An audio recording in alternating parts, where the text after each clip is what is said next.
All right, welcome back. We're solving 0455, variant 12, MCQ number 16. MCQ number 16 says a monopoly firm can often earn greater profits than a firm in a competitive market.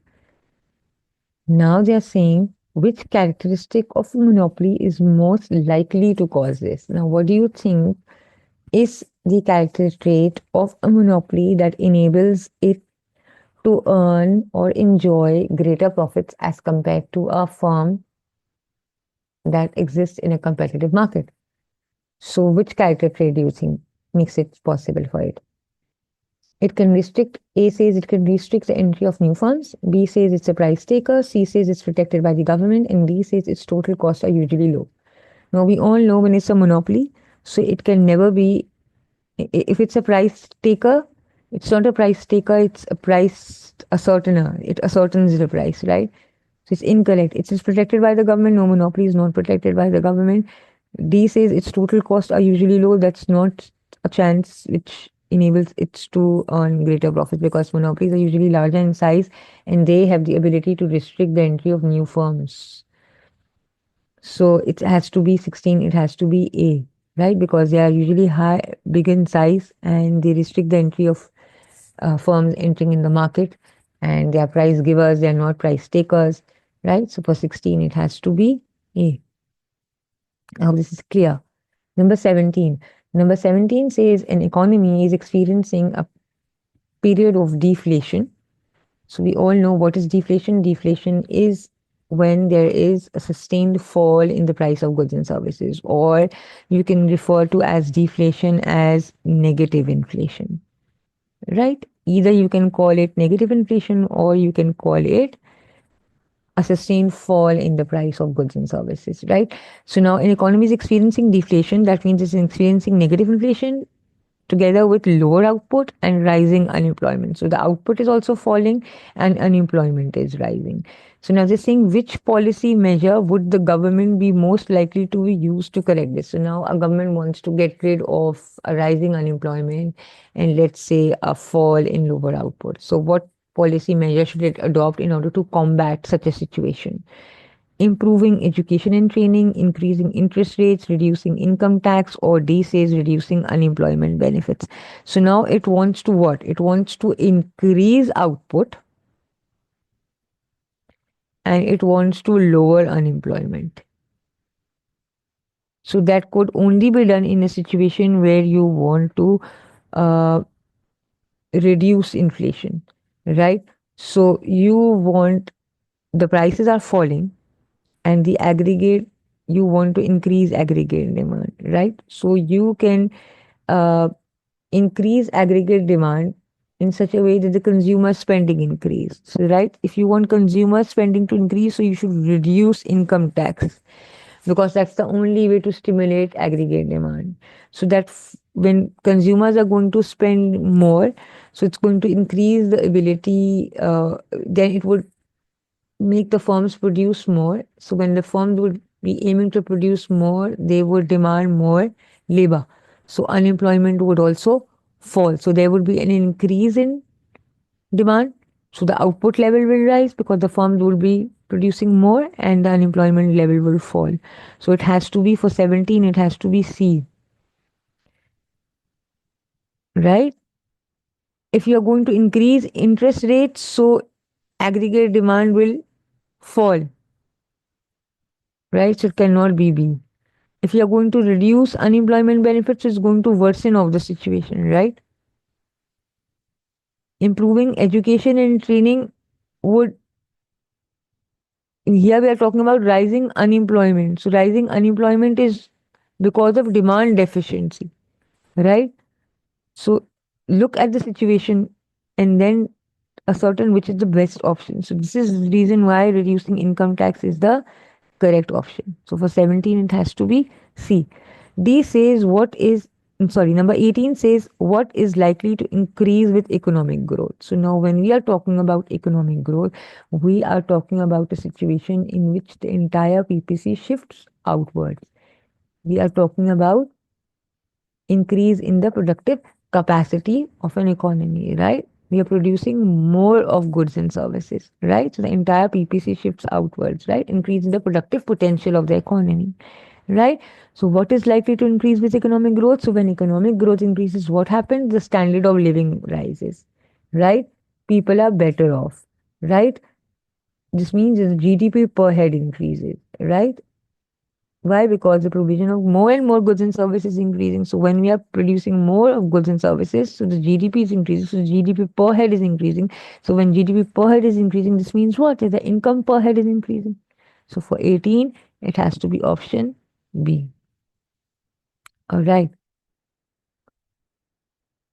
19. An economy has a high rate of inflation. All right. Which monetary policy measure is required to reduce inflation? This means they are asking us which monetary policy would be used in order to reduce inflation. So now we are going to go for contractionary monetary policy. So either you have to what? Decrease the money supply or increase the interest rate. In order to reduce inflation, either you decrease the money supply or increase the interest rate. A is a depreciation of its currency against the US dollar. If you are going to depreciate your currency, so inflation is going to increase and not decrease, right? Because it's going to be what? You are going to depreciate your currency, so it's not going to decrease the inflation, rather, it's going to increase the inflation. Why? Because depreciating your currency would make imports cheaper. So it would be worsening the situation. B says an increase in money supply. If you are talking about increasing money supply, it would be an expansionary monetary policy and it would not reduce inflation, rather, again, it would be increasing inflation. The rate of inflation would rise. So, again, it's an incorrect response. C says an increase in interest rates. Yes, that's the correct option. For 19, it has to be C because once you're going to increase the interest rate, so the inflation is going to fall. The rate of inflation is going to decrease, right? Because consumer spending will fall, right? D says an increase in the basic rate of income tax. No. So for 19, it has to be C because we are talking about money supply and interest rate. We are talking about monetary policy.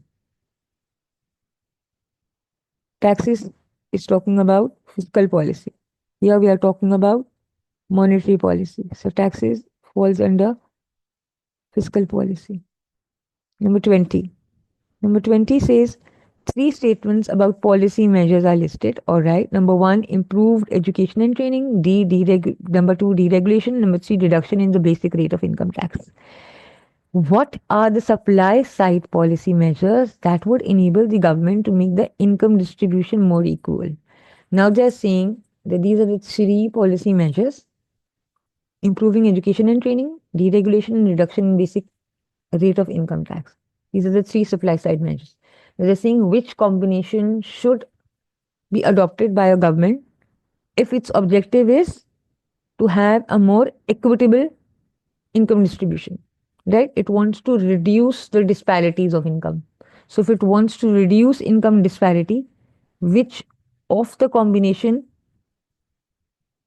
of supply side policy measures should it adopt in order to achieve this objective? Get it? Now, let's look at the option. Now, if you look at all the options, it's only in option C where they are not talking about deregulation. So, if the government is going to go for more of deregulation, what do you think?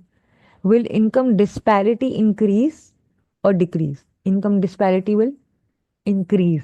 So, equitable distribution of income will not be achieved if a government goes for deregulation.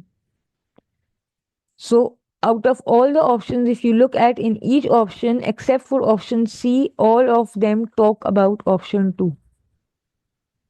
And we know if the government is going to go for deregulation, so the difference in incomes is going to widen.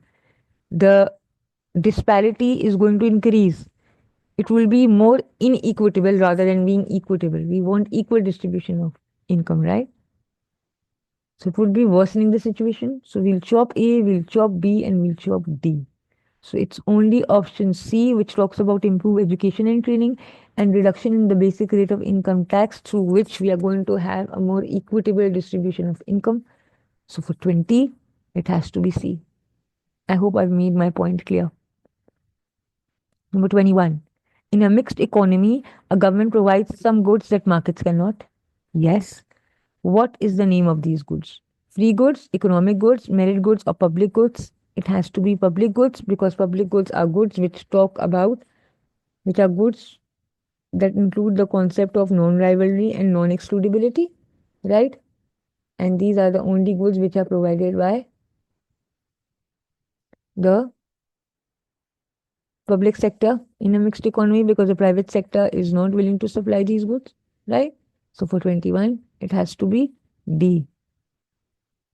All right, number 22. Number 22 says, which of these people would be classed as unemployed? We all know the definition of unemployed is what? That you are being without a job while you are willing and able to work. So a person who does not have a job and is actively looking for one. This is the one which satisfies this, right? You're willing and able to work, but you're without a job.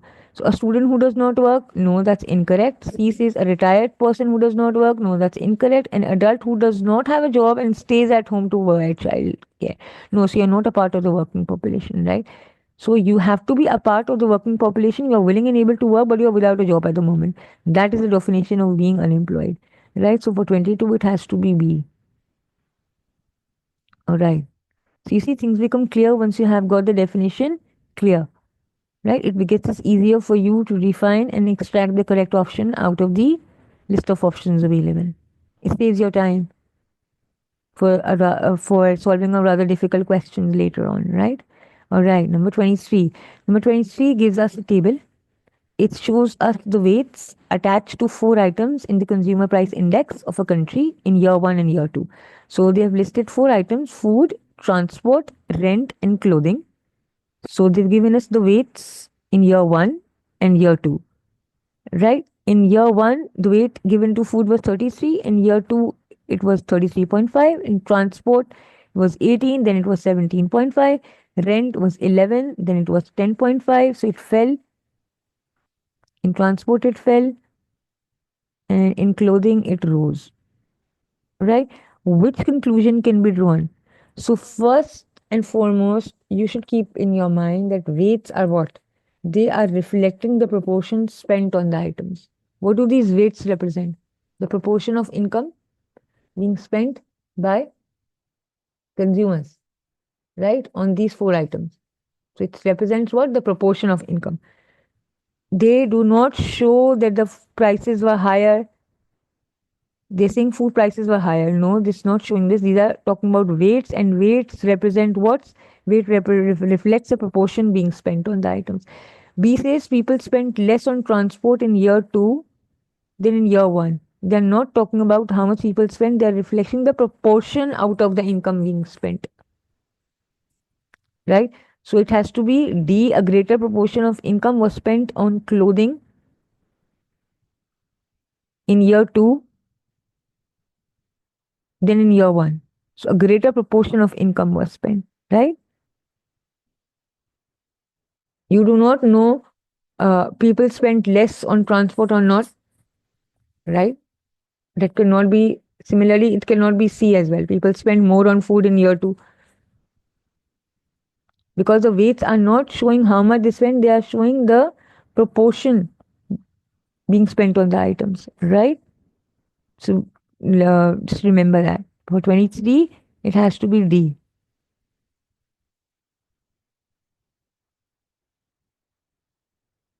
24.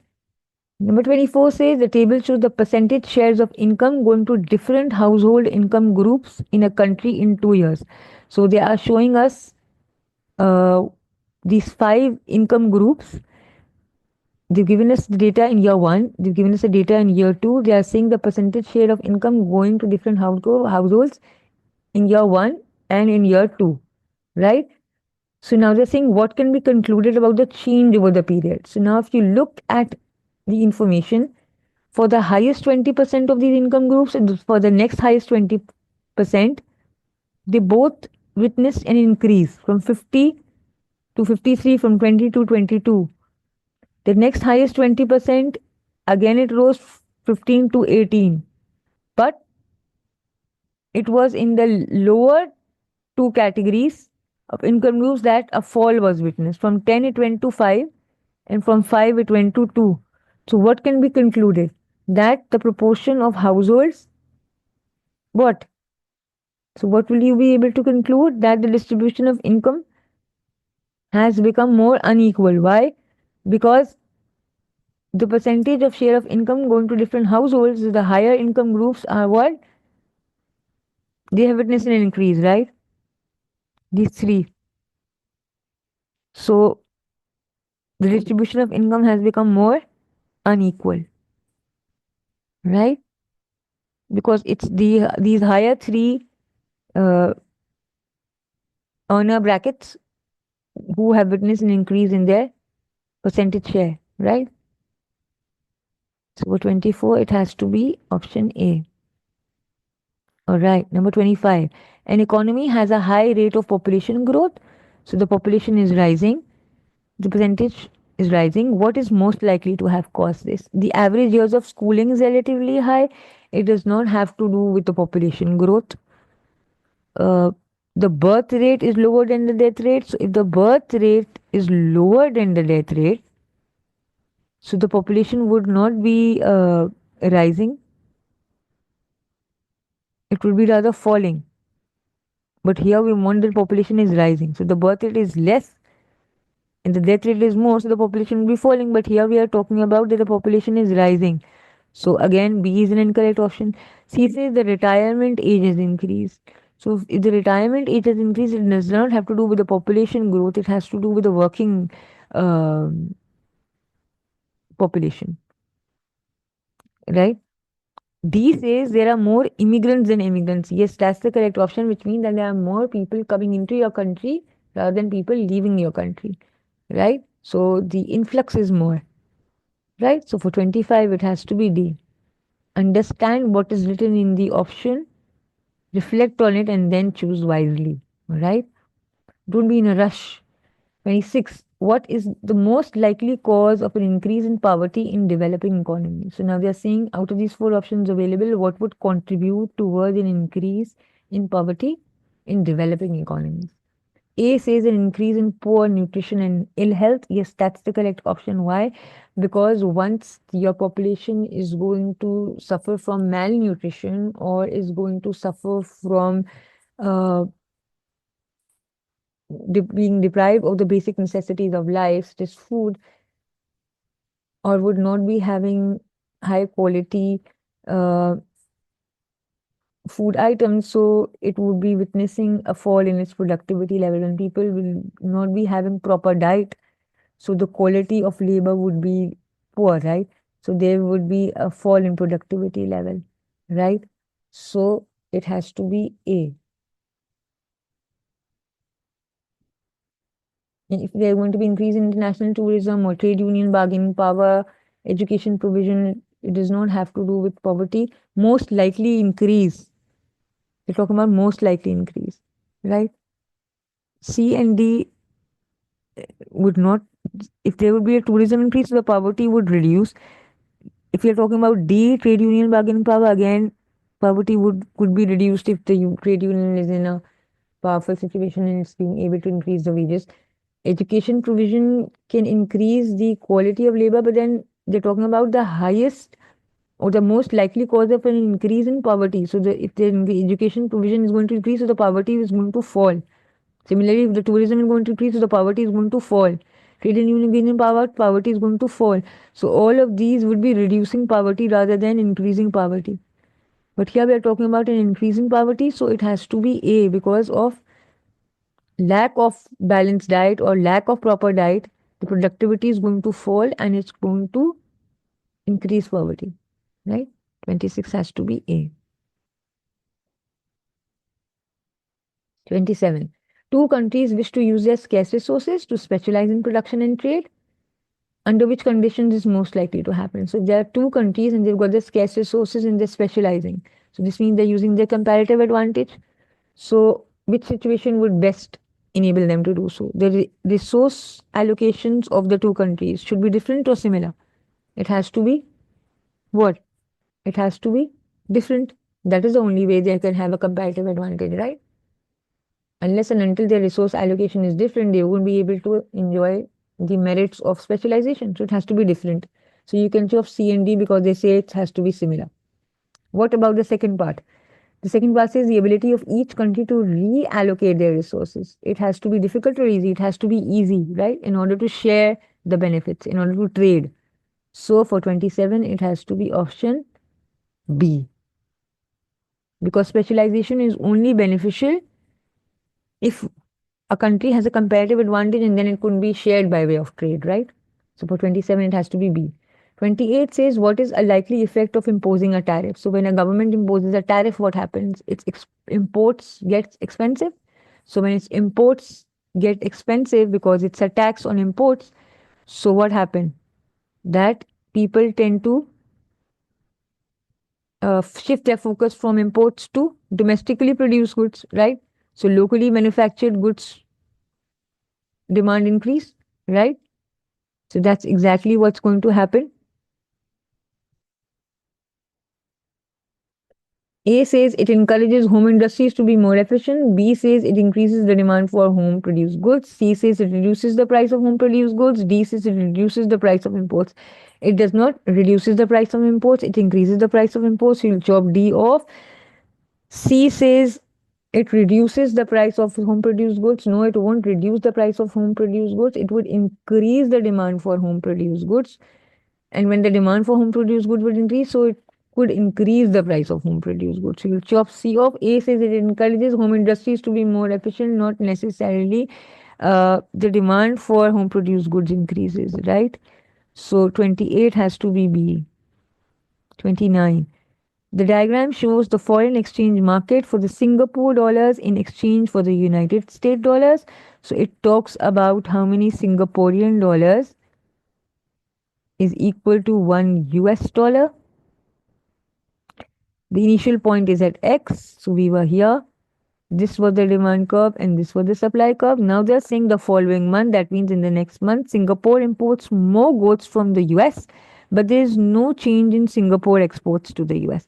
So now what happens is the Singapore is buying more products from the US. So if it's buying more products from the US, it's going to be selling more of Singaporean dollars.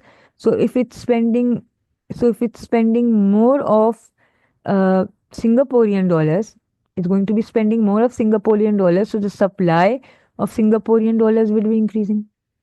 So if the supply of Singaporean dollars would be increasing, this means if initially we were at S1, we would move to S2. So we would move from S1 to S2. But what about the demand?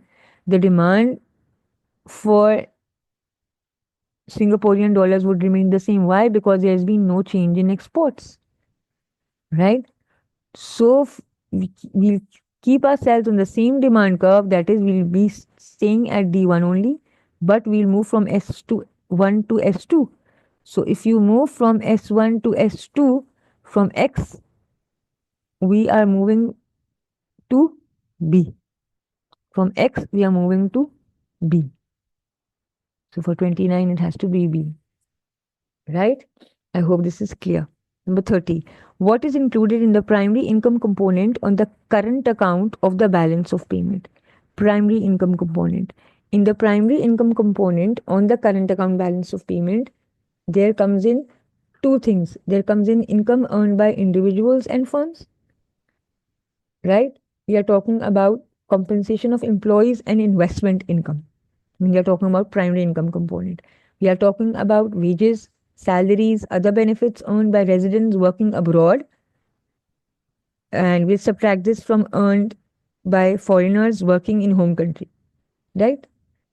And we are talking about investment income, which is profit, dividends, and interest received from abroad minus profit, dividend, and interest paid abroad, right? So we are talking about compensation of employees and we are talking about investment income. So if you look at the options, we are talking about dividend and interest from investment in other countries. Yes, that's the correct option. 30, it has to be A. By why it can't be the other option? Let's look at it. B says expenditure on accommodation by international tourists visiting the country. This is when we are talking about trade and services. So this won't come under primary income. This would come under trade and services. Expenditure in imported raw materials would come in trade in goods. That would not come in primary income. Social security payments paid to residents living abroad is going to come under secondary income. So it's only option A which would come under primary income component. You see, there are 4 components in the current account: primary income, secondary income, trade in goods, and trade in services. Here they are talking about, out of these 4 options, which would fall under primary income. So if you remember what comes under primary income, there are only 2 things which come under primary income: compensation of employees and investment income. And dividends and interest from investment in other countries, that's would fall under primary income. Uh, so for 30, it has to be A. I hope this is clear and you've enjoyed solving this paper with me. Do let me know through your feedback. Stay tuned. Happy learning. Subscribe. Take care.